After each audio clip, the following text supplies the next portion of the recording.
गौहर भट्ट साहब, ये तालीम और बहबूद वापस लेने की बात की जा रही है। अब एक तरफ मैं ये पढ़ रहा था तो ये देख के इसमें ऐसा लगता है कि जो 18वीं तरमीम के बाद हमारा जो वफाक है ये बहुत कमज़ोर हो गया, फाइनेंशियली कमज़ोर हो गया। सूबों के पास ताकत आ गई, सूबों के पास पैसे चले गए। फिर उसके अंदर एक पॉइंट ये भी दिया गया है कि जो यूएनओ की एक करारदाद के मुताबिक 2030 तक कि जो तालीम है, मेयारी तालीम देना, ये सरकार कोई भी स्टेट होगी उसकी जिम्मेदारी होगी। क्या मेयारी तालीम दी जा रही है? और अगर ये कहा जाता है कि जी निसाब कराची से खैबर तक एक जैसा होगा तो इसमें क्या फ़र्क पड़ेगा? क्यों नहीं होना चाहिए? होना चाहिए। अच्छा, नहीं, मैं पहली बात तो ये है कि ये जो अभी इन्होंने कहा मेयर साहब ने, एक फाटा जो है उसको वापस किया जा रहा है, ये डिमांड फाटा के लोगों की है। ये डिमांड जो है ये फेडरल के लोगों की नहीं है, यानी ये डिमांड जो है ये पंजाब के लोगों की नहीं है, ये डिमांड जो है ये बलूचिस्तान के लोगों की नहीं है, ये डिमांड सिंध के लोगों की नहीं है, ये डिमांड जो है फाटा के रहने वालों की है। क्योंकि वो समझते हैं कि जो पहला निज़ाम था वो उस निज़ाम में अपने आप को ईजी समझ रहे थे। आपको याद होगा जिस वक्त ये फाटा वाली तरमीम की गई थी तो ये मियाँ नवाज शरीफ साहब का दौर था और उस वक्त मौलाना फजल रहमान जो हैं वो इसके बड़े ख़िलाफ़ थे कि आप इस तरफ ना जाएँ। मौलाना साहब ज़ाहिर है कि उस एरिया को बड़े अच्छे तरीके से समझते हैं। तो अब ये उनकी डिमांड पे वापस जा रहा है। दूसरी बात यह है कि जो वसाइल पे कब्जे की बात की जा रही है, देखिए जो वसाइल होते हैं ना वो दुनिया के किसी भी मुल्क के अंदर आप चले जाएं, अमेरिका चले जाएं, आप बरतानिया चले जाएं, किसी भी चाइना चले जाएं, ये यही ममालिक है ना तरक्की याफ्ता जिनकी हम मसाले देते हैं।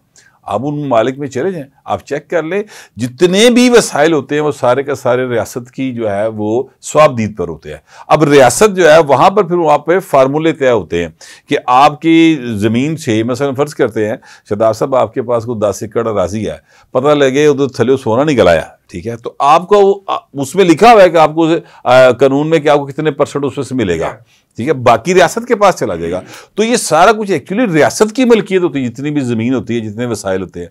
तो ये कहना इस तरीके से बात करके मैं देख रहा हूँ सोशल मीडिया के ऊपर भी, और मैं देख रहा हूँ कि किस तरीके से ये बात करके पाकिस्तान की अंदर जो है एक इंतशार की कोशिश की जाती हैं। मैं मेयर साहब की बात नहीं कर रहा, अदरवाइज ओवरऑल जो तहरीक इंसाफ या बाकी जो पार्टीज़ हैं जिस वक्त अपोजिशन का हिस्सा हैं वो ये सारी बातें कर रही हैं। मैं ये समझता हूँ कि आप वसाइल की तकसीम के फार्मूले को बाकायदा तौर पर बैठ कर जो पार्लियामेंटेरियंस हैं, ज़ाहिर है कि फाटा के भी पार्लियामेंटेरियन ऐवान के अंदर मौजूद हैं, इसी तरह बलूचिस्तान के भी लोग हैं, इसी तरह सिंध के भी लोग हैं, इसी तरह पंजाब के भी वसाइल हैं, तो इस सारे बैठ कर आपस में एक फार्मूले के ऊपर अगर इत्तेफाक करते हैं तो वो हो जाना चाहिए। अच्छा भट्ट साहब, एक बड़ा इंपॉर्टेंट सवाल ये है, आपने भी सारी जिंदगी पीपल्स पार्टी की भी कवरेज करते रहे, बीट पे आप वो करते रहे, आपके काफ़ी अच्छे लिंक्स हैं। आसिफ अली जरदारी साहब, मेयर साहब, ये आप सवाल मेरे और आपकी तरफ से मुश्तरका समझे। आसिफ अली जरदारी साहब ने हमेशा 18वीं तरमीम के हवाले से क्रेडिट लिया। उन्होंने कहा कि जनाब हमने 18वीं तरमीम लेके आए, हमने अपने इख्तियारात तकसीम किए, वरना कौन इख्तियारात तकसीम करता है। अब इस तरमीम के अंदर जो तरमीम की जा रही है, क्या पीपल्स पार्टी के लिए आसान होगा इसके साथ खड़े होना? अच्छा, मैं आपसे गुजारिश करूँ, पीपल्स पार्टी ना क्रेडिट सिर्फ 18वीं तरमीम का नहीं लेती।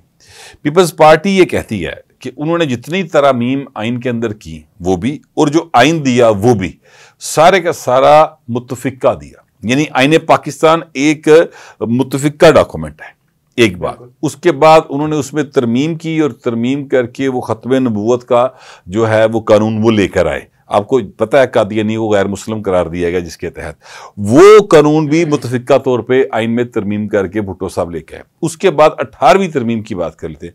18वीं तरमीम भी जो है वो मुतफिका तौर पे पूरी पार्लियामेंट ने की थी, कोई एक मुखालफत उसकी नहीं आई थी। अब याद कीजिए, सारा अभी कल की बात लगती है, वैसे तो 15 साल गुजर गए, लेकिन कल की बात लगती है, ज़ाहिर है हमारे होश की बातें।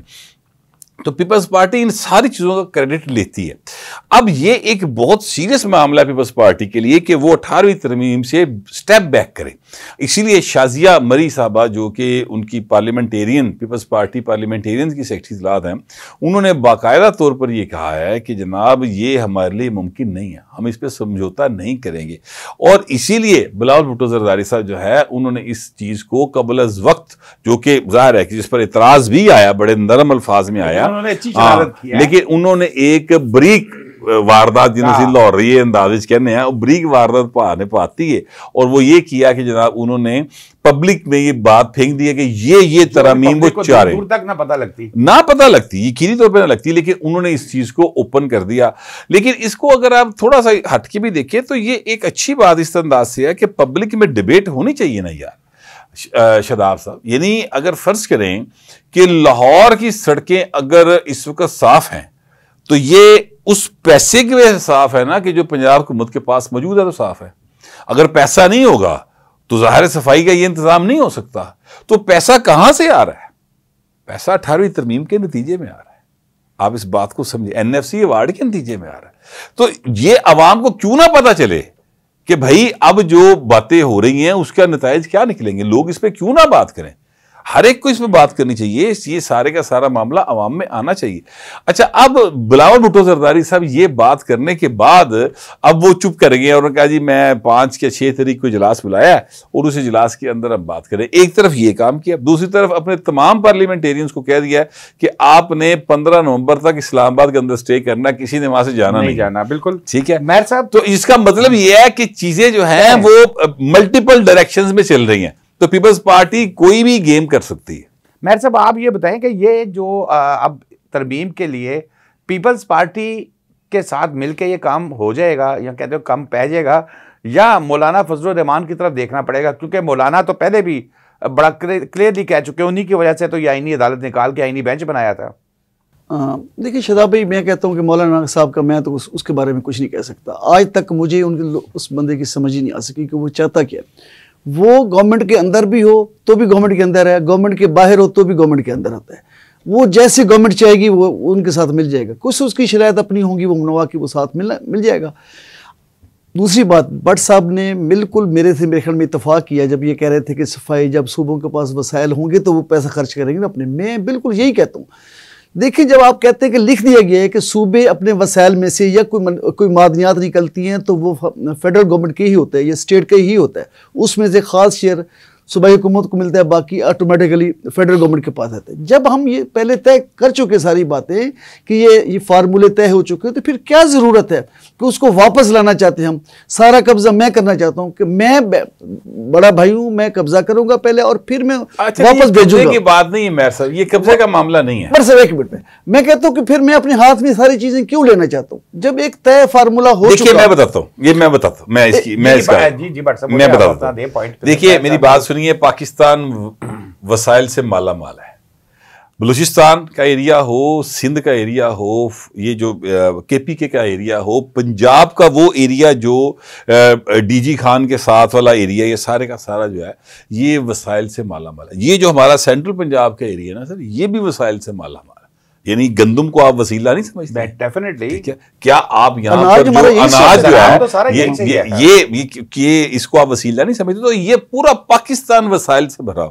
अब मामला कहाँ आता है? मामला यहाँ आता है कि जब आप ये कहते हैं कि भाई उन मिनरल्स को निकाल के हम मार्केट में लेकर आए और हमें पैसे मिलें और हमारा मुल्क के हालात बेहतर हों, तो उसके लिए आपके पास वो मिनरल्स को निकालने की टेक्नोलॉजी आपके मुल्क के पास नहीं है।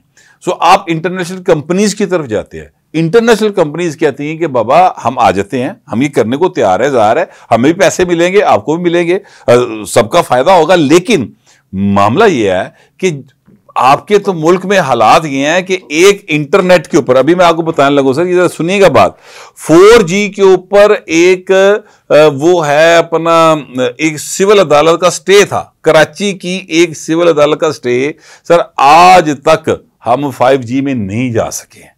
ठीक है, उसकी वजह क्या? और हमारा अरबों नहीं खरबों डॉलर का उससे नुकसान हो रहा है पाकिस्तान का ओवरऑल। तो वजह क्या है कि एक सिविल अदालत का स्टे था, उस पर रोला पड़ा, वो हाई कोर्ट में गया, हाई कोर्ट ने स्टे को खत्म किया, दूसरी पार्टी फिर आगे चली गई। तो वो सारे हैं हमारी क्या कहते हैं जो इंटरनेशनल कंपनीज हैं जो इसमें बिड करना चाहती हैं, ये कहती हैं, उनकी डिमांड ये आ रही है कि बाबा आप वन विंडो रखें,